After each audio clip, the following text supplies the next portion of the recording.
ఎప్పటికప్పుడు వినూత్న ఆవిష్కరణలతో ప్రపంచాన్ని ఆకర్షిస్తున్న చైనా ఇప్పుడు సరికొత్త హై స్పీడ్ మ్యాగ్లెవ్ రైలును ఆవిష్కరించింది. ఈ రైలు గంటకు 600 కిలోమీటర్ల వేగంతో ప్రయాణించగలదని, కేవలం 7 సెకండ్స్ లోనే ఈ అత్యధిక వేగాన్ని చేరుకుంటుందని చైనా అధికారులు ప్రకటించారు.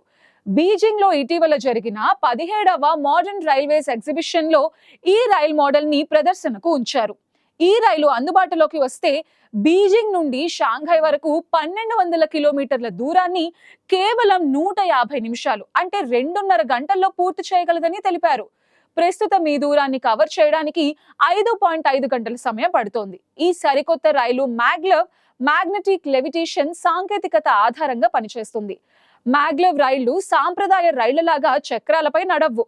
బదులుగా ఇవి శక్తివంతమైన అయస్కాంత శక్తులను ఉపయోగించి ట్రాక్ పై తేలుతూ ప్రయాణిస్తాయి. ఈ రైళ్లు ట్రాక్ తో ఎలాంటి భౌతిక సంబంధం లేకుండా అయస్కాంత శక్తి ద్వారా గాల్లో తేలుతూ ముందుకు సాగుతాయి. దీనివల్ల ఫ్రిక్షన్ అనేది ఉండదు. ఇలా ఫ్రిక్షన్ లేకపోవడంతో రైలు అత్యధిక వేగంతో నడిపేందుకు సహాయపడుతుంది. ఈ రైలు కేవలం 7 సెకండ్స్ లో 600 కిలోమీటర్ల వేగాన్ని చేరుకోగలదని, ఇది ప్రపంచంలోనే అత్యంత వేగవంతమైన గ్రౌండ్ ట్రాన్స్పోర్ట్ వాహనంగా నిలుస్తుందని China railway rolling stock corporation అధికారులు తెలిపారు.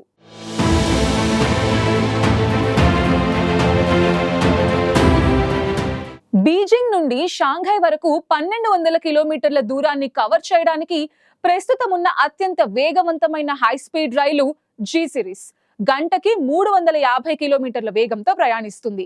ఈ రైలు తమ గమ్యస్థానాన్ని చేరుకునేందుకు సుమారు 4.5 నుంచి 5.5 గంటల సమయం పడుతోంది. కానీ ఈ కొత్త మ్యాగ్లెవ్ రైలు అందుబాటులోకి వస్తే ఈ దూరాన్ని కేవలం 150 నిమిషాల్లో అంటే 2.5 గంటల్లో పూర్తి చేయగలదు. దీనితో ఈ రూట్ లో ప్రయాణం సమయం దాదాపు సగానికి తగ్గనుంది. ఇది విమాన ప్రయాణంతో పోల్చితే కూడా చాలా వేగవంతమైందని అధికారులు చెప్తున్నారు. ఈ రైలుని ప్రవేశపెట్టడం ద్వారా చైనా తన రవాణా వ్యవస్థలో మరో విప్లవాత్మక అడుగు వేసింది.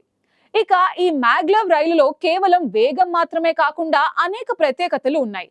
ఈ రైలు తక్కువ శబ్ద కాలుష్యాన్ని ఉత్పత్తి చేస్తుందని, అంతేకాకుండా సాంప్రదాయ హై స్పీడ్ రైళ్లతో పోలిస్తే నిర్వహణ ఖర్చు చాలా తక్కువని సిఆర్ఆర్సి సిఫాంగ్ కు చెందిన డిప్యూటీ జనరల్ మేనేజర్ లియాంగ్ జియానింగ్ తెలిపారు. ఈ రైలు పర్యావరణ అనుకూలమైందని, వాయు కాలుష్యాన్ని కూడా ఉత్పత్తి చేయదు అన్నారు. ఈ రైల్లో అత్యాధునిక సౌకర్యాలతో సౌకర్యవంతమైన సీటింగ్, విశాలమైన లెగ్ రూమ్, వైఫై కనెక్షన్ తో పాటు ఇతర ఆధునిక సౌకర్యాలు కూడా ఉన్నాయి. ఈ రైలు ప్రయాణికులకు సౌకర్యవంతమైన, వేగవంతమైన ప్రయాణ అనుభవాన్ని అందిస్తుందని చైనా అధికారులు చెప్తున్నారు.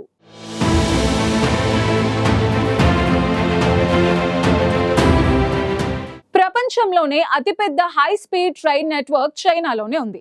2024 నాటికి China high speed rail network 48,000 కిలోమీటర్లకు విస్తరించింది.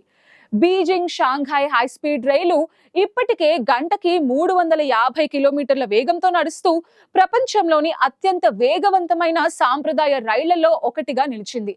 2004లో గంటకి 431 కిలోమీటర్ల వేగంతో ప్రయాణించే షాంఘై మ్యాగ్లెవ్ రైల్ ప్రారంభించినప్పటి నుండి చైనా ఈ రంగంలో అనేక రికార్డులని క్రియేట్ చేసింది. ఈ కొత్త మ్యాగ్లెవ్ రైల్ గంటకి 600 కిలోమీటర్ల వేగంతో ప్రయాణించి సరికొత్త రికార్డ్ ని నెలకొల్పింది. ఇక చైనా ఈ మ్యాగ్లెవ్ రైల్ నెట్వర్క్ ని మరింత విస్తరించాలని భావిస్తోంది. ప్రస్తుతం షాంఘైలోని పుడాంగ్ అంతర్జాతీయ విమానాశ్రయం, లాంగ్యాంగ్ రోడ్ స్టేషన్ మధ్య 30 కిలోమీటర్ల దూరంలో మాత్రమే మ్యాగ్లెవ్ రైల్ కమర్షియల్ యూసేజ్ లో ఉంది.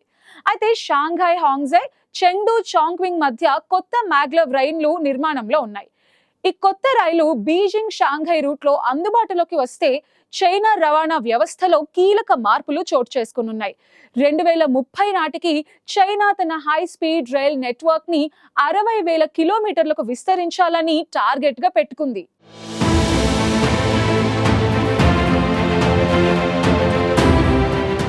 ఈ కొత్త మ్యాగ్లెవ్ రైలు చైనా రవాణా వ్యవస్థని మాత్రమే కాకుండా ప్రపంచ రవాణా రంగంలోనూ ఒక కొత్త ఒరవడిని సృష్టించనుంది. ఈ రైలు వేగం, సాంకేతికత ఇతర దేశాలకు కూడా ఒక సవాల్గా నిలుస్తోంది. జపాన్ లో గంటకి 320 కిలోమీటర్ల వేగంతో ప్రయాణించే షిన్కాన్సెన్ రైళ్లు ఫ్రాన్స్ లో గంటకి 320 కిలోమీటర్ల వేగంతో ప్రయాణించే టీజీవీ రైళ్లు ఇప్పటి వరకు ప్రపంచంలో అత్యంత వేగవంతమైన రైళ్లుగా నిలిచాయి. కానీ చైనా ప్రారంభించిన ఈ కొత్త మ్యాగ్లెవ్ రైలు ఈ రికార్డ్స్ ని అధిగమించనుంది. అంతేకాకుండా ఈ సాంకేతికతను ఇతర దేశాలకు ఎగుమతి చేయడం ద్వారా చైనా తన ఆర్థిక సాంకేతిక ఆధిపత్యాన్ని మరింత బలోపేతం చేయాలని భావిస్తోంది. ఇక చైనా తీసుకువచ్చిన ఈ సరికొత్త మ్యాగ్లెవ్ రైలు గంటకి 600 కిలోమీటర్ల వేగంతో దూసుకువెళుతూ ప్రపంచ దేశాలకి సవాల్ విసురుతోంది. ఈ రైలు పూర్తి స్థాయిలో అందుబాటులోకి వచ్చిన తర్వాత చైనా రవాణా వ్యవస్థలోనే కాక ప్రపంచ రైల్వే రంగంలో ఒక కొత్త యుగం ప్రారంభమవుతుందని విశ్లేషకులు చెప్తున్నారు.